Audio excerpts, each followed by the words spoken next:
On explique la nouvelle, on décortique l'information. Cube Radio. Cube Radio. En direct à LCN.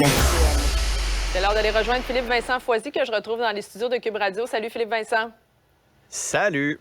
Bon, le ministre fédéral de l'Immigration, Sean Fraser, qui se dissocie de ce qu'on appelle maintenant l'initiative du siècle, là, qui veut porter à 100 millions le nombre de Canadiens d'ici 2100. Oui, ça aura pris quoi, une semaine à peu près pour qu'on dise que finalement, c'était pas la politique. Là, que ça a provoqué. Avec tout ce dont on a parlé. Écoute, Mario Dumont en parle depuis quoi, 6 mois à peu près de cette initiative-là, 1 an, et jamais personne au gouvernement a dit peut-être qu'il faudrait dire que c'est pas notre politique.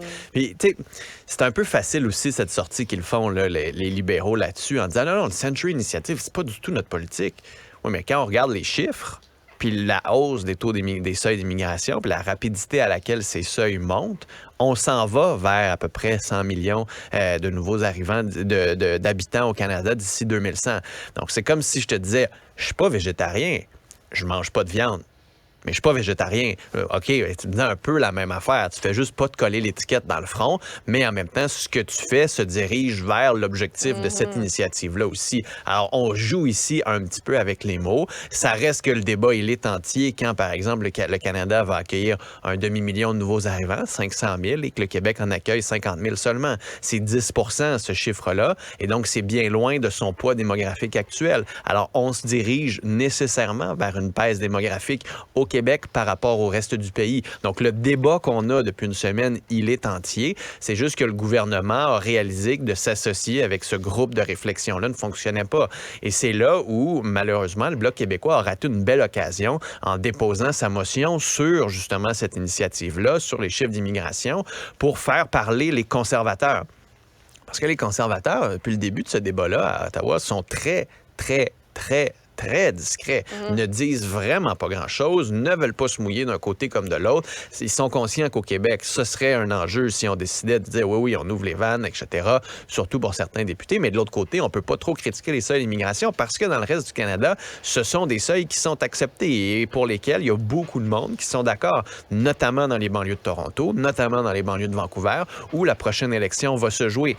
Alors, le Bloc québécois, en déposant sa motion, puis en se concentrant uniquement sur le Century Initiative, bien, dans le fond, a fait en sorte qu'on s'est attaqué uniquement à ce groupe de réflexion-là, plutôt que d'amener un vrai débat sur les seuils d'immigration, plutôt que d'avoir cette discussion-là, comme on a au Québec. Elle n'est pas parfaite, notre discussion au Québec, mais au moins au Québec, on est encore capable de discuter de seuils d'immigration, de ce que ça va amener, des conséquences sur le logement, etc.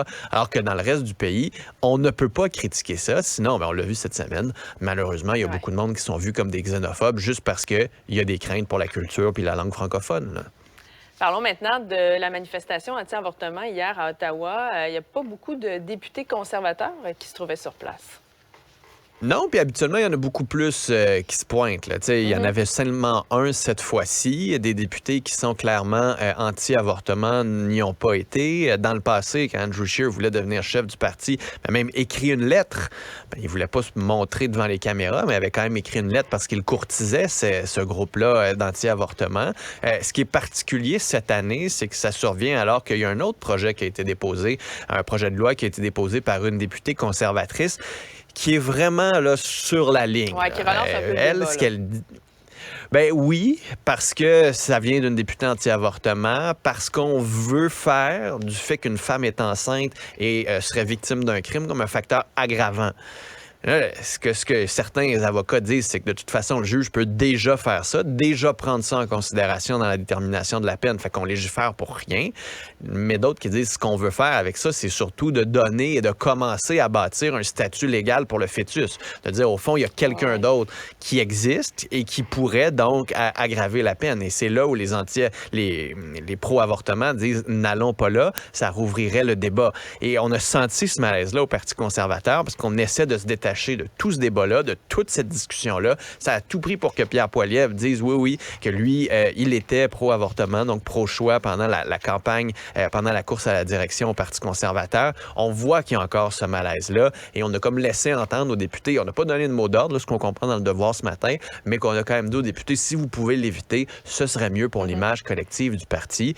Mais dites-vous que les libéraux sautent là-dessus comme du pain béni, là, ce projet de loi conservateur, juste pour rappeler, justement, regardez ce qui s'est passé aux États-Unis, regardez ce qui s'en vient avec les conservateurs. Le calcul est assez simple, on va dire quand même légèrement malhonnête. C'est de la politique que les libéraux sont habitués de faire dans ce dossier-là avec les conservateurs. Là. Merci, Philippe Vincent. Passe une superbe fin de semaine. Bonne fin de semaine. On se retrouve lundi. Bonne fête des mères. Culture